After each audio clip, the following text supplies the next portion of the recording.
Hi, everyone, and welcome to today's webinar. Thank you for joining us today. My name is Megan Carter. I'm the Customer and Growth Marketing Program Manager here at Everbridge. And on behalf of the entire organization and WDT, I'm excited to present this webinar, Severe Weather Preparedness, a look at the upcoming hurricane season with WDT. In this webinar, we'll cover the 2017 summer forecast. We'll go over some real-life severe weather case studies. We'll highlight some weather communications best practices, and we'll provide an overview of critical event management. We'll end the webinar with a 15-minute Q&A session.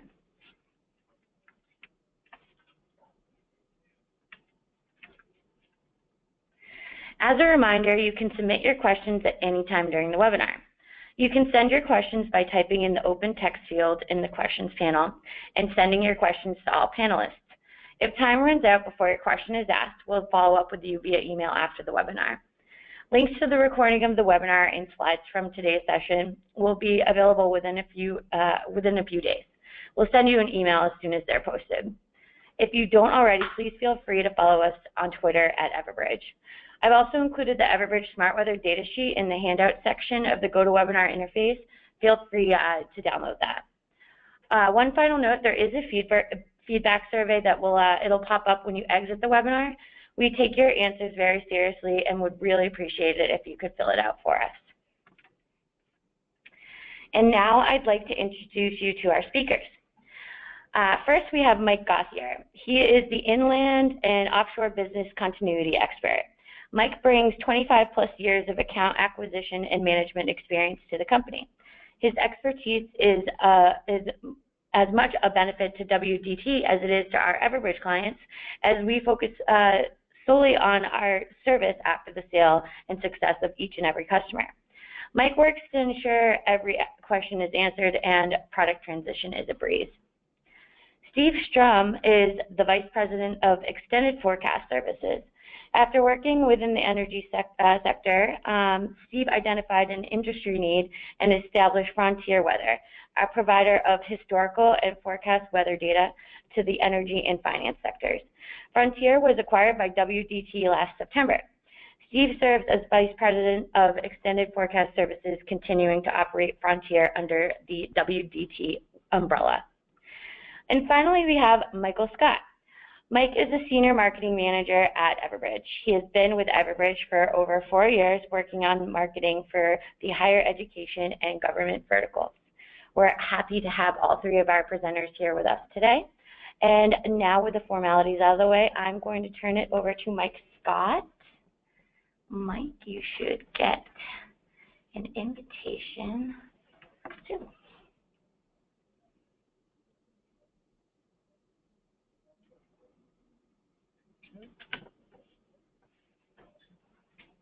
And do you see my screen, Megan? Yes.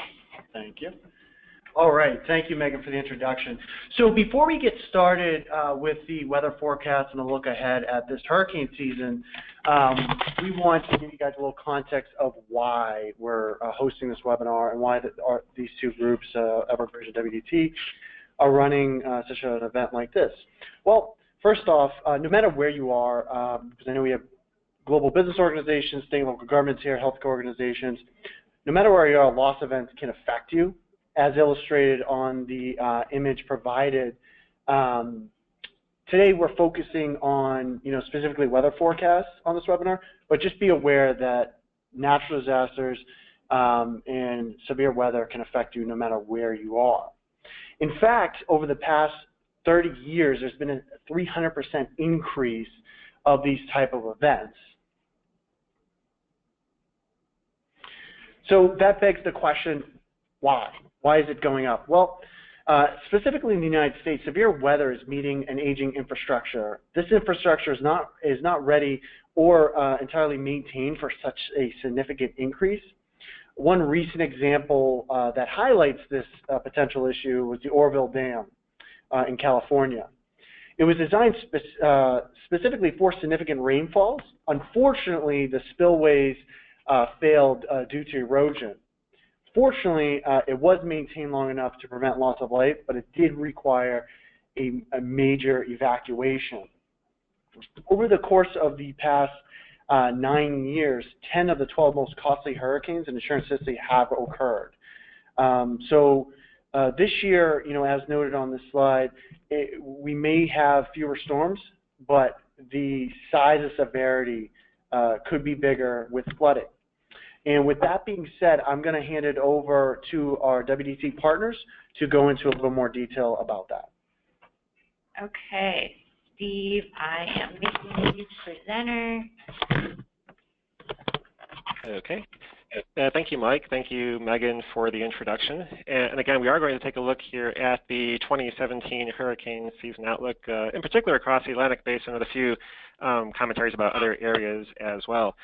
This first slide here gives you a real good indication of the areas in the Pacific and in the Atlantic that are, most susceptible to hurricane activity. This plot shows every single storm since 1851 in the Atlantic and 1949 in the Pacific. And the idea here is that, for the most part, everyone in the Atlantic Basin is susceptible to a hurricane landfall, with the exception of the far eastern Atlantic, as well as a few areas down near Panama. The idea is that they do tend to happen pretty much everywhere in the basin. Obviously, it varies from year to year where, but certainly all areas are at risk. If you look at the U.S. coastline in particular, you can see that, again, pretty much everyone up and down the coast from South Texas across Florida up to Maine has at some point or another seen a hurricane impact those areas. Obviously, areas like South Florida, where they can be hit by hurricanes in both directions from the Gulf or the Atlantic, have more activity, as well as North Carolina, which kind of sticks out farther, and those kind of things.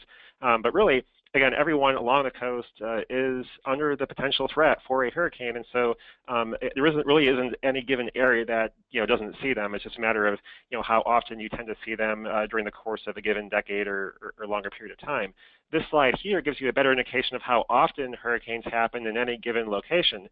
So across eastern North Carolina, South Florida, eastern Louisiana, you can see that the numbers there are between 5 and 7, indicating that about once every 5 to 7 years you will see hurricane conditions in that particular location.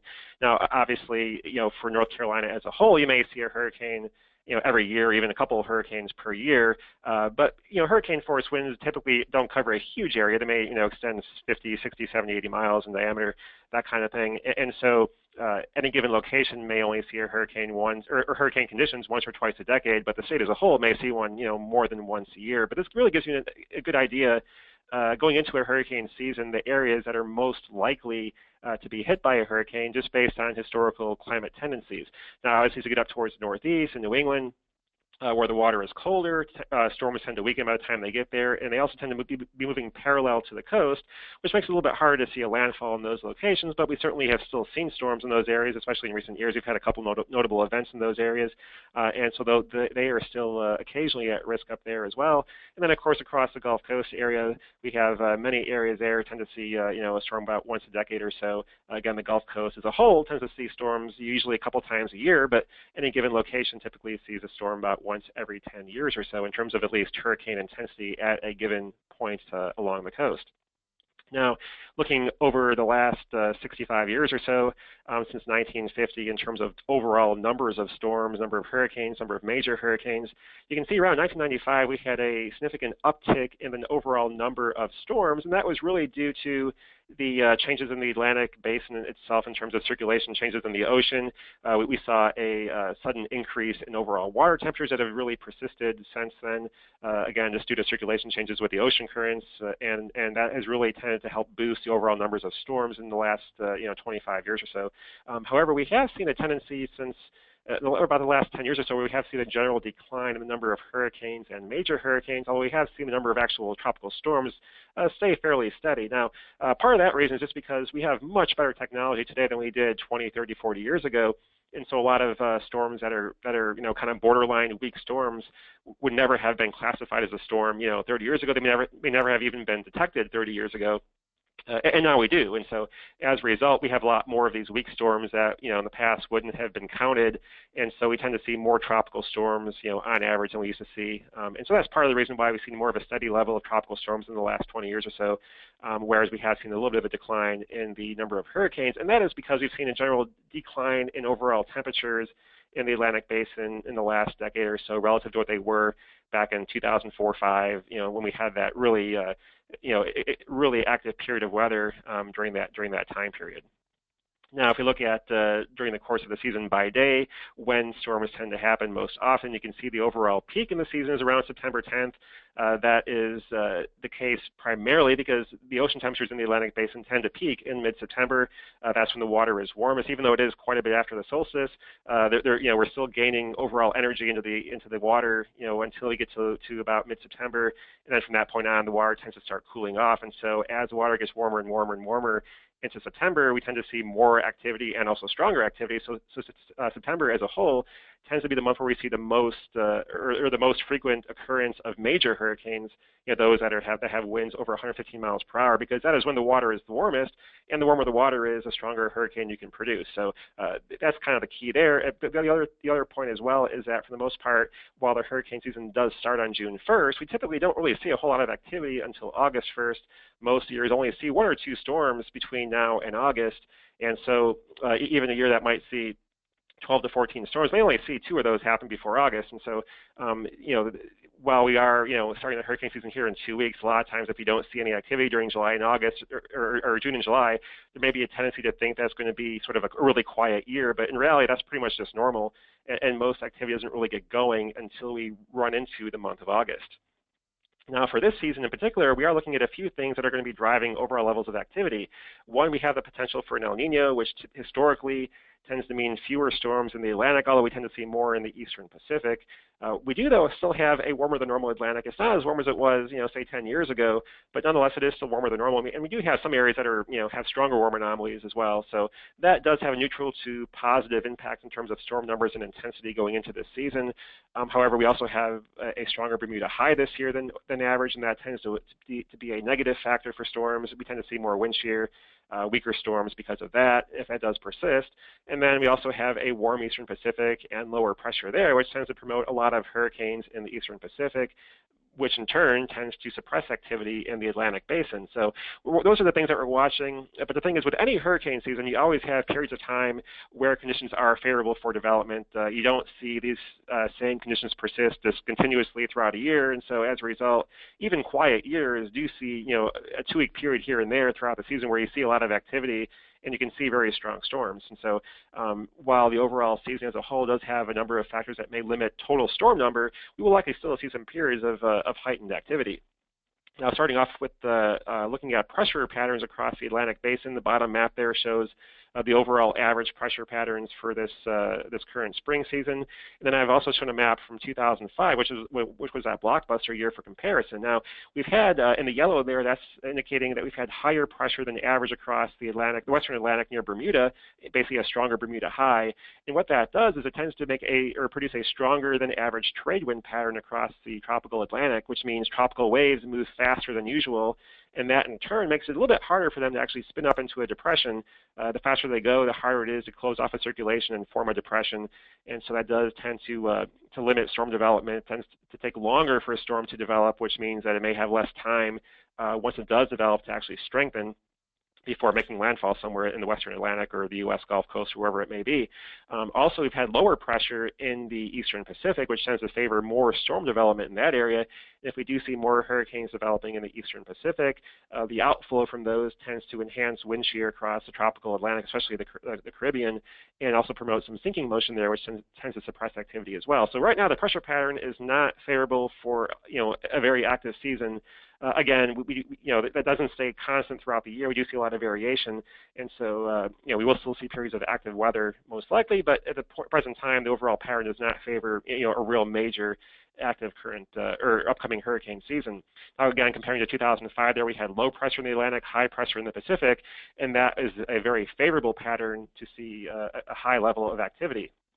Now, looking at water temperature patterns, this year in those red boxes there, we have the one over the Pacific, one over the Atlantic. Those are the two areas where storms tend to first develop in those two basins. And so if you have warmer than normal water in those areas, the waves that first come across, be it from Africa or moving across Central America into the Pacific, if they have warm water in those areas, they can develop very quickly, and that gives them a longer period of time to strengthen. They tend to be stronger storms, and you tend to see more of the waves develop when you have warm water in those areas. Right now, the water temperatures have been, running normal to above normal, not to the levels that we've seen, in past, the last 10 or 20 years. But nonetheless, still a little bit above normal, which is a little bit favorable. And also, we've had areas of warm water in the Caribbean and other areas that would favor storms strengthening once they moved into those particular locations. Now, in 2005, again, for comparison, we had very warm water in that central part of the tropical Atlantic, which favored a lot of the tropical waves developing right away once they came off Africa. And so we had this continuous train of waves strengthening right off the coast of Africa and heading westward. We don't really have that quite in place this year, but we are seeing a tendency for that area to trend warmer with time. And so again, overall, this will help to at least boost overall storm activity, not cutting anything else. And so that is the one positive thing we have going on this year that may help to boost the storm levels and the storm intensity when we do at least see storms developing. Going now to the El Nino potential, again, we do have temperatures that are kind of borderline near that El Nino threshold in the eastern Pacific Ocean, right around that 0.5 degrees Celsius anomaly in that red box area there on average. And the plot on the right shows all the different model projections from the ECMWF model for an example. And you can see that the dark black line there indicates the threshold for El Nino. The lighter horizontal black line is sort of the moderate El Nino threshold. And the model solutions are pretty much varied from either a neutral year to a strong El Nino by the time we get towards the fall season. And so there is still a lot of variation in how that will play out. And this is important because if we do see a El Nino strengthen throughout the year, that means we'll be even warmer in the eastern Pacific. We'll see more storms there, which will again tend to suppress activity in the Atlantic basin. Whereas if we do see the El Nino fizzle and really stay very neutral throughout the year, we will likely see more storms than what we're currently expecting. Now, this table here gives you a good summary of the number of storms, hurricanes, and major hurricanes by different types of ENSO phases. So looking at all years by El Nino year, by La Nina year. And I circled a few numbers here in red, and the key here is since 1950, the overall average is 11 named storms, about 6 hurricanes and 2 to 3 major hurricanes per tropical season. Now, when we've had a moderate to strong El Nino, where it says El Nino greater than 1 degree C, we've only averaged 8 named storms, and the most we've ever seen is 11. So the key point there is that if we do see a moderate to strong El Nino, we've never seen a year like that has actually had more storms than normal. So that's kind of a key indicator there. Now, if you look farther down towards La Nina, where I have that other circled number there, that number 12, that's the lowest number of storms we've seen during a La Nina year since 1995, and that is 12. So when we've had a La Nina in place in the last 20 years or so, we have not seen a less active than normal season. So when you have La Nina, you tend to be more active. When you have El Nino, you tend to be less active.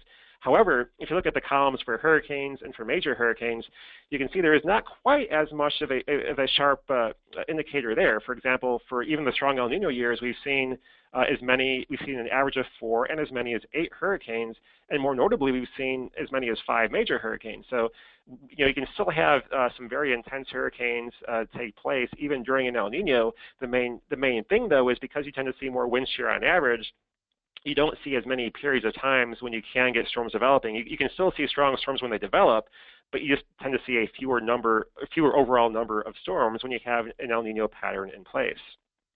Now, to kind of sum things up here, again, we are looking, because of the pressure patterns, the SST patterns, and this El Nino potential going on, that we will likely see fewer named storms than average in the Atlantic Basin this year. At least looking at the long-term average, which is about 11 named about 11 named storms, or so I think it's like 11.2. I showed on the last slide, and certainly much less than what we've seen since 1995, which is about 15 storms per year. So we are looking to be quieter in terms of overall storm numbers this year relative to recent years.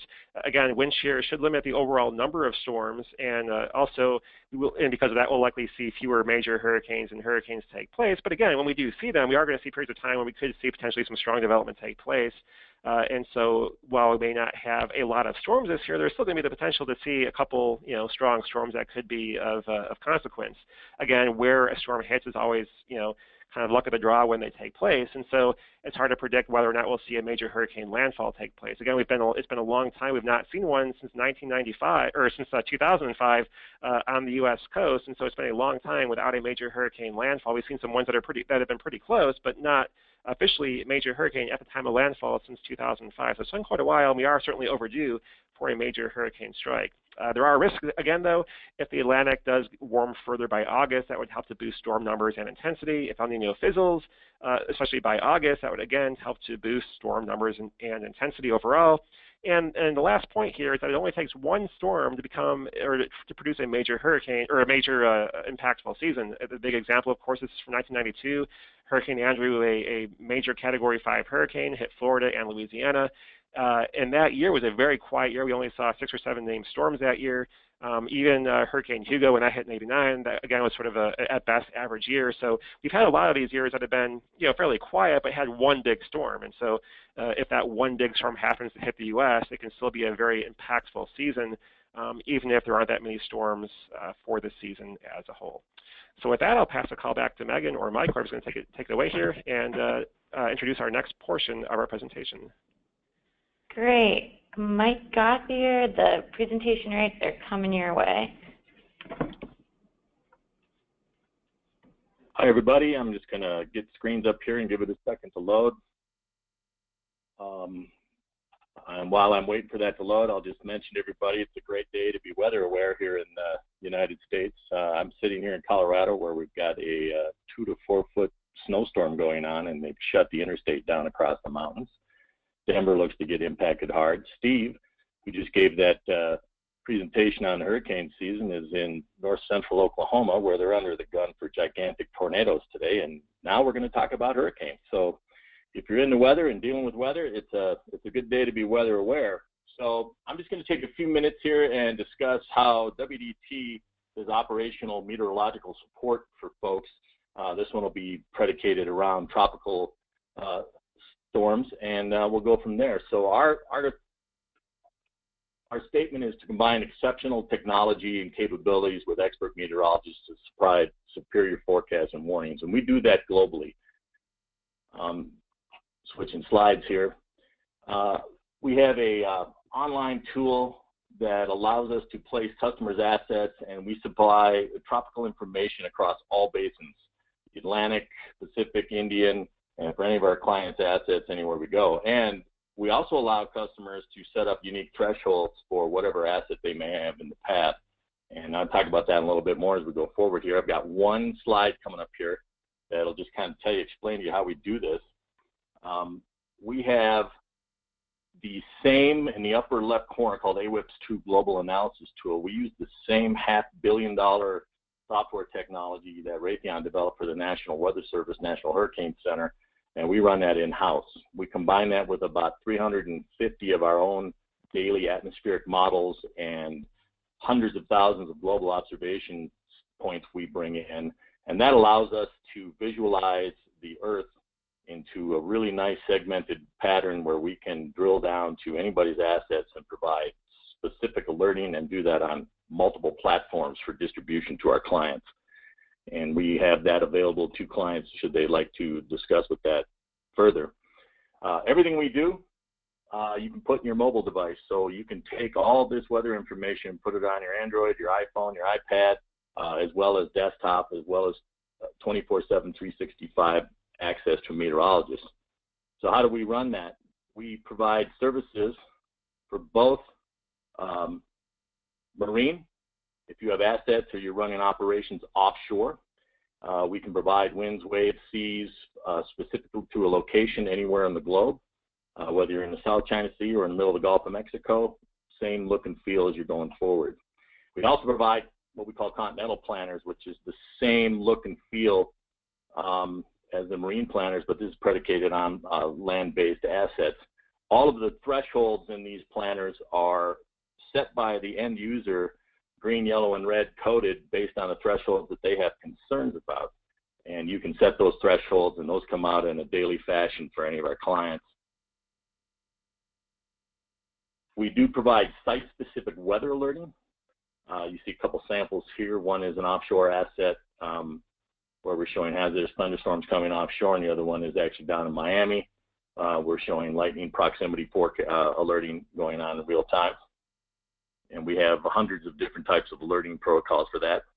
To the meat of the tropical, every day we provide a tropical daily planner, and this is delineated by basins. This is an example of the Atlantic basin, where every morning you come in and get your cup of coffee, and this planner is waiting in your email, and we give a imagery and textual composite of the outlook of what we're seeing going on right now and what we're looking for possible development.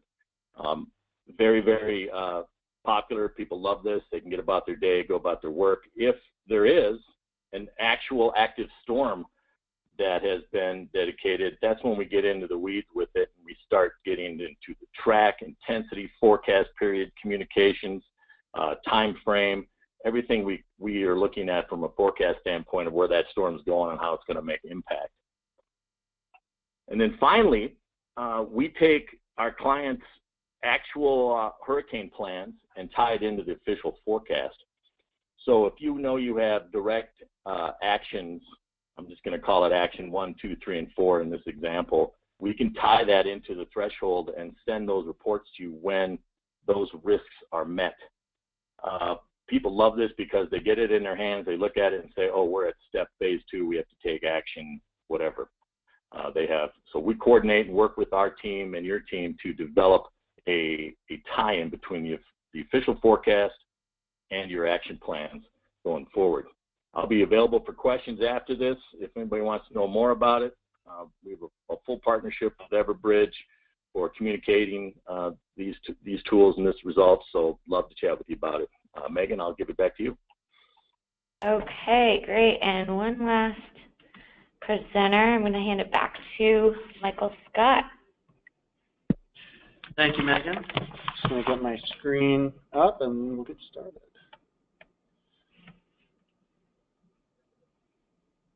There we go. All right, thank you, Mike and Steve.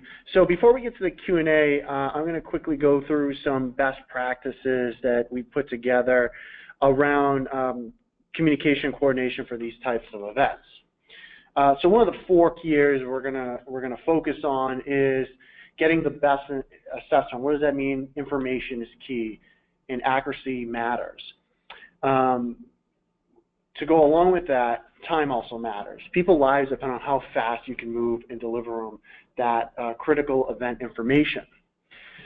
Prep teams and responders need that information quickly and need to be warned and informed as well. Prep teams and responders are the ones who are going to save the day, so it's critical they are deployed to the right place at the right time.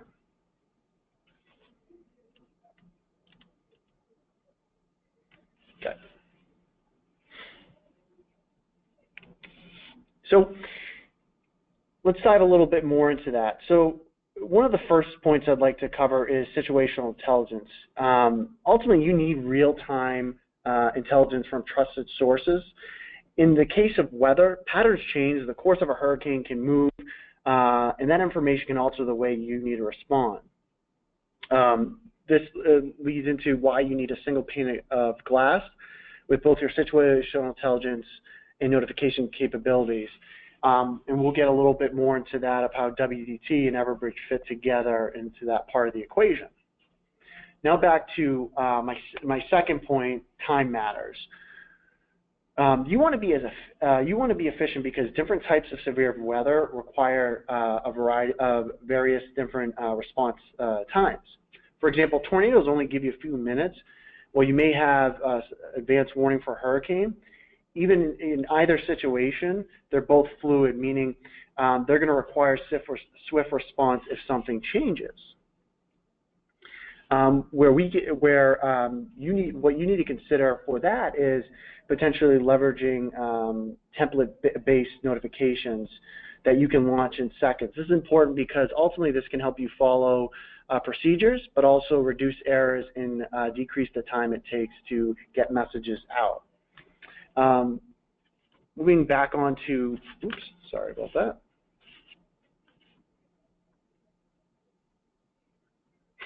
Sorry. And now going on to warning prep teams and coordinating response teams, you need a reliable way to notify all these parties. People need instructions of what to do and where to go. A best practice for that is centralizing your data and being mobile. What does that mean? Well, you need one place where responder contact data, such as schedules, skills, they need to be in one area along with your resident communication contact data. And they need to be able to access all this, their response plans, their communications via a mobile phone or tablet. Most likely, they're going to need to be in the field, so a binder is just not going to do it. Additionally, you need to be able to deliver this information multimodal. What does that mean? Well, you need to be able to reach residents and your responders and prep teams the way that they receive their communications through as many paths as possible, whether that's SMS, email, landline call, a push notification through an app. You need to be able to do that. It's also critical, something to consider, to take advantage of existing emergency information infrastructure with the ability to deliver messages through iPods, making sure calls don't have to throttle, which can help you prevent delays in your messages getting to the appropriate recipients and stakeholders.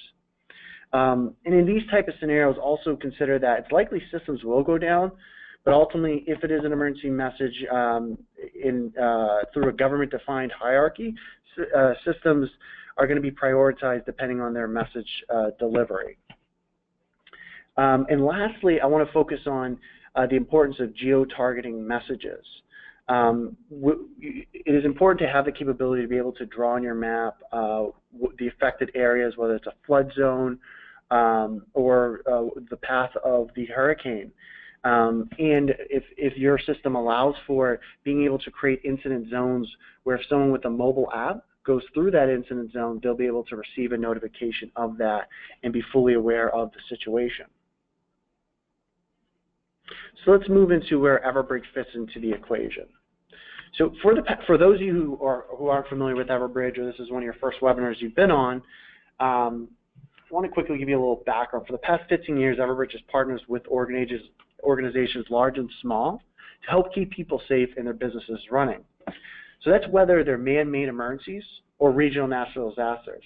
In the case of severe weather, such as the hurricanes that we've been talking about in this webinar, Everbridge integrates with WDT to bring in real-time weather data so users have that single pane of glass with the right information pertaining to how a storm could affect them, their employees, or residents, and the ability to additionally deliver swift communications all in one single platform. Let me get into two quick examples. For the first one being a tornado.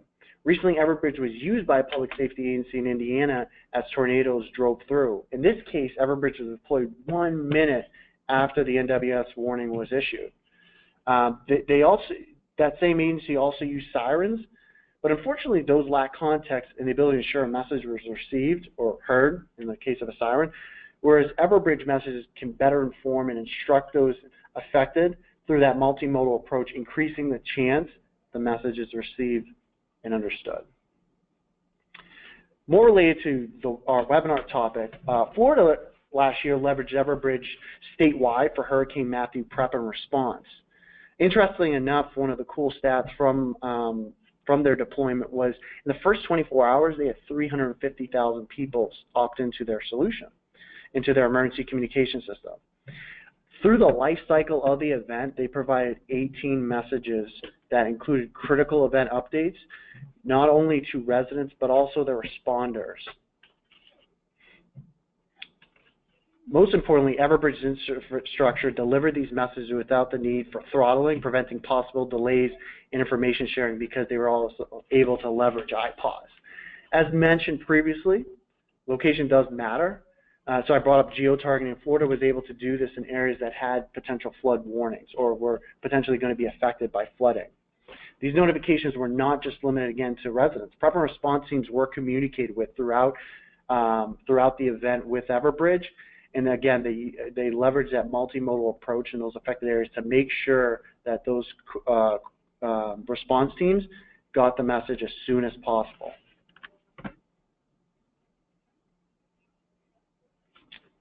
So to give you guys, again, a little more background, Everbridge supports organizations' coordination and communication for a diverse set of events, not just severe weather, even though we're focusing on that today. We pride ourselves on being a true critical event management platform that helps with many types of events. We're confident in our ability to help organizations at any scale because we have 3,200 enterprise customers across various different verticals that use Everbridge for these types of events every day. And we've been used to ensure that we have a flexible, scalable, and reliable platform that can handle anything that you throw at it. So with that, I'm going to hand it back to Megan, and we're going to begin the Q&A. Excellent. Thanks to all our presenters. That was great. And like Mike said, at this point, we're going to move on to our question and answer portion of the session. As a reminder, you can submit your questions by typing in the question into the open text field in the questions panel on your screen and then submitting it to all panelists.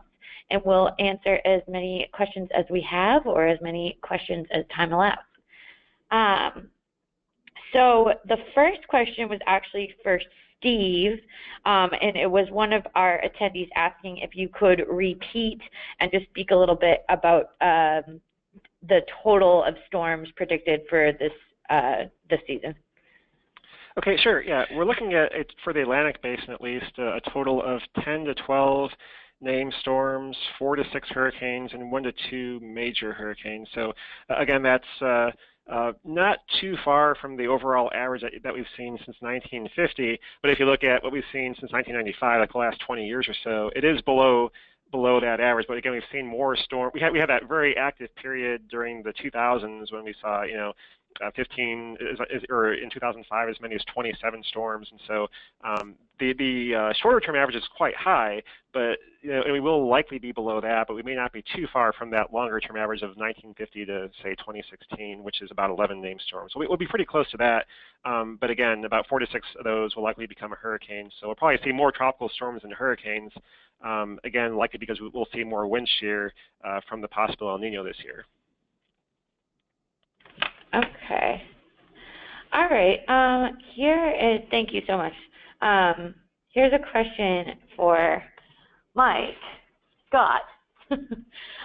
In addition to what you presented, what sets Everbridge apart from iPause? That's a great question. So we are, of course, different systems. iPause is just a means to get information out through an emergency communication channels provided by the federal government. Everbridge is the tool that pushes that information out to those channels. So we can access those channels, but also we can deliver it through a variety of different other ones, including, like I said, email, voice. We can even connect with Internet of Things. So if you do have sirens, you can initiate messages from your Everbridge platform, among many other different contact paths and channels, including social media and so on. Hopefully that answers your question, and if you'd like some more information, I'd be happy to follow up offline as well. Okay, just reading some of the questions. Where can we, for you, Mike Scott, where can we find more information about the Everbridge Smart Weather product? That's another great question. So if you go to our website under our resources tab, you can find it in our data sheet section. However, if you're like me and don't want to go through all that effort, Megan has uploaded the data sheet to our handout section on the GoToWebinar app. So if you go to the panel, go down to handouts, hit the drop down, you can download that instantly now on the webinar. Okay, great. Thank you, Mike. Here's another question for Mike Scott. Does Everbridge have an app? Yes, we do have a mobile app. We have a resident-facing one called Contact Bridge, and then we also have an app for agencies. And with the agencies, again, you can deliver your messages, as we had mentioned, via any mobile device. Unfortunately, these storms never happen 9 to 5 or any event, whether it's a man-made one such as an active shooter or, again, a natural disaster such as a hurricane. It's typically going to be when you're not in your EOC, when you're not at your office. So you are able to deliver those messages. You can go into your pre-made templates or create messages on the fly. Additionally, for residents, you can create For the resident portion of the app, you can actually create incident zones, as I had alluded to. So say if you had flood zones within your county or your city, you could create a virtual polygon that if they had that app live on their running on their phone and they were to drive through an incident zone, they would automatically, whether they're opted into your solution or not, get that notification letting them know, hey, this is a flood zone area, or hey, there's potential tornadoes forming in this area, or so on. For any type of event, you can do that. All right, great. It looks like this question is about iPause. So stipulations for sending messages with iPause.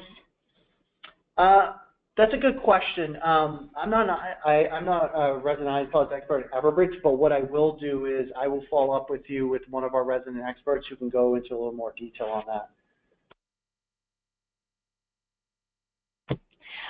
Okay, here's a question for Steve.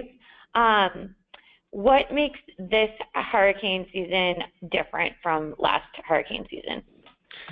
Okay, sure. So last year we did see a week, we had the big El Nino that took place back in 2015, and last year we had sort of a weak La Nina pattern, and this year we're kind of going back towards a weak El Nino regime. So last year we had the Pacific was cooler, and that tended to suppress activity out in the Eastern Pacific.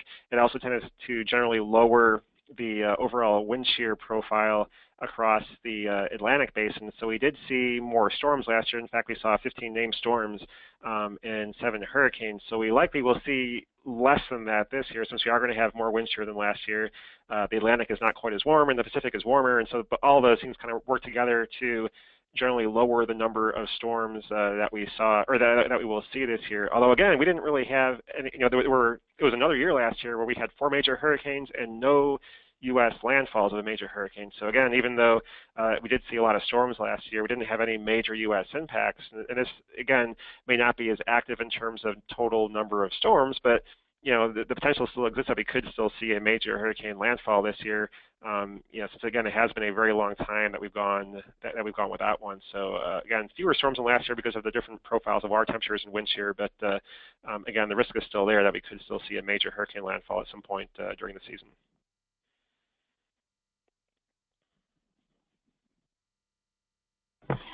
Okay, so I have another question here asking for some clarification around incident communication.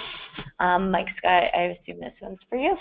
Yeah, so I touched upon that briefly. What we can do, what our Everbridge solution provides in terms of instant communication and templates is we allow you to completely automate as far as you want your certain scenarios that you will face. So for example, in a hurricane, you can build out the types of messages you're going to send, including the copy for those, and restrict certain fields from being edited, and only have certain fields that are editable, so that way you can ensure that the proper people are notified groups depending on a certain scenario. You can integrate that with your scheduling solution, so it will also go to the right groups, but also the right groups that are on call or have the right skill set. Again, you can create those messages in advance, edit them as well if needed. You can create, so say if you do have certain zones or certain areas in your, again, city, town, county, or state that are suspect or at risk for flooding, you can draw those polygons in advance, upload your custom maps, put the polygon on that, so when you launch that incident template, it will automatically include anyone within that polygon, so you don't have to draw that again on the fly when you're trying to get that message out as quickly as possible. Hopefully that answers your question. Again, if you need further clarification, feel free to either reach out to me after or go to our website and fill out a contact us form, and we'll follow up extremely shortly. Okay, great. Thanks, Mike. Here's a question for probably Mike Gauthier. This is about the WDT Weather Ops app. Can you just speak to how people, if that's a public app, if everyone can download it, and just a little bit about registering, logging in? Yeah, it's not a public app. It's an app that's designed to be a companion to our weather ops service that you sign up for with us. And then we provide it to those organizations with the same login, so clients can see the same type of information either on the web or in their palm. So it's something you have to get with me afterwards or get with Everbridge, and they can contact me and we can talk to you about how to do that. Great. Okay. We have another question for Steve. This attendee is asking, being that they're forecasting a slow year for the Atlantic Pacific, does it include the Gulf? So historically, it's kind of hard to say how many of the storms we'll see this year will be in the Gulf per se, but we have had some past El Nino years like this, like in 2002, where we did see, a large percentage of those storms actually take place in the Gulf of Mexico. But there has been some tendency when we have had a El Nino develop during the hurricane season to see some kind of heightened activity during the early part of the season in the Gulf of Mexico. 2002 saw that. The biggest impact you see with El Nino is that you tend to see a faster end to the season, so things tend to really ramp down a lot faster during, say October and maybe even late September. There isn't as much of an impact during June and July, just typically because El Nino hasn't really fully gotten going yet. It doesn't really mature until the fall typically. And so the impact tends to increase from the El Nino as you go throughout the season. So you have a bigger tendency in terms of, suppressing storms as you get towards, late September and October, but not as much of one during June and July. And the early season storms, you tend to see more of those happen in the Gulf. And so there has been some years where we've seen, like this, where we've seen several storms in the Gulf of Mexico. It's hard to say this year whether or not that will be the case. We have had, though, some portions of the Gulf be fairly warm this year relative to past years. So we'll have to see how that plays out in terms of helping to support storm development if a storm does get in there. But likely we will see at least a couple storms get into the Gulf this year, whether they either form there or move in there from the Caribbean or the Western Atlantic. But in terms of exactly when or how strong they may be this year is always difficult to predict in advance. Okay. At this point, we don't have any more questions, and I would just like to thank each and every one of our presenters for a great session. There were a couple of questions that I promised to follow up with after the webinar, so don't worry if I reached out to you. I'll certainly make sure that the right person is in contact with you. And thank you to all of our attendees who were able to join. And if you missed any part of the webinar, look for an email with a link to the recording in the next coming days.